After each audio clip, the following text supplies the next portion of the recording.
Әти белән әзер без киттек. Керәбез диңгезгә. Әнә Илдар тегендә Шәфигуллин.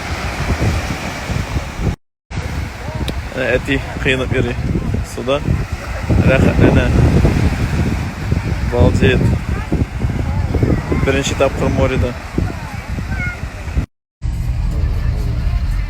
Шундай ресторанга кирәбез. Әти хикмәтти. Şunda restorana kilde geldi. Hazır temizleyip boşap çıkıyoruz. Ay. Nişik? Şu motorunda.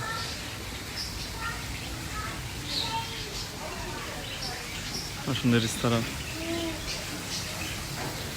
Papugaylar oturamda. Sular akıp tura. Aşağı.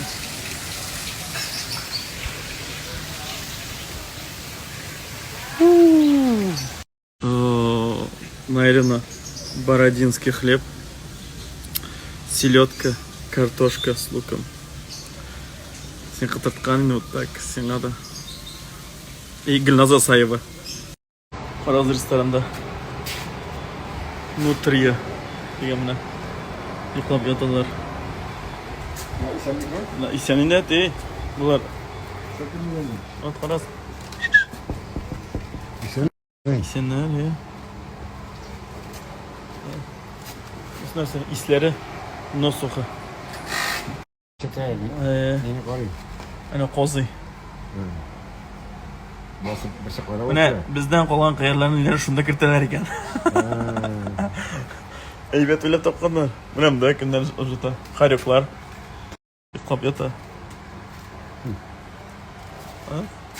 Hazımdan işe bitib mana shunda o'xshab o'tirasin. To'g'imga mingan sayin shunday stillar. Раз. Ay ya. Motorluq bundağı.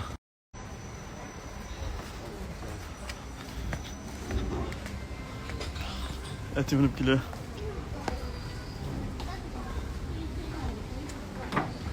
Direkt pişkom ettim bari galeti. Oyalı sakil taksi bilen. O şi motor. Saptırlıdan türlü ağaçlar bunda evet.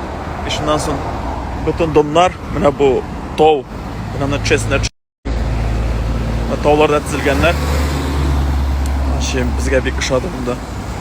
Sochida realni o'zimizning Rossiyada chet el bu.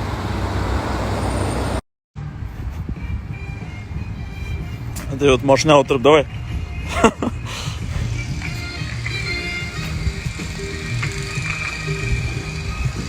Parkka keldik.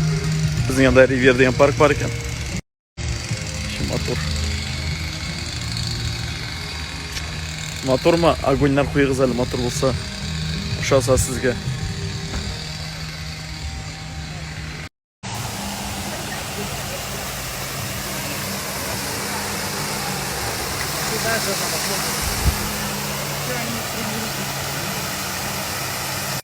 Xo'roz bog'ishning nishik motorlig'ini Aşı. Attitude mi üzüm balda itip vereyim bunda. Ha fazla yazacak. Я тоже хочу деп yazacak hazır. Болар fazla yuvarla verse. Biz yine Dubai'ga alıp baram.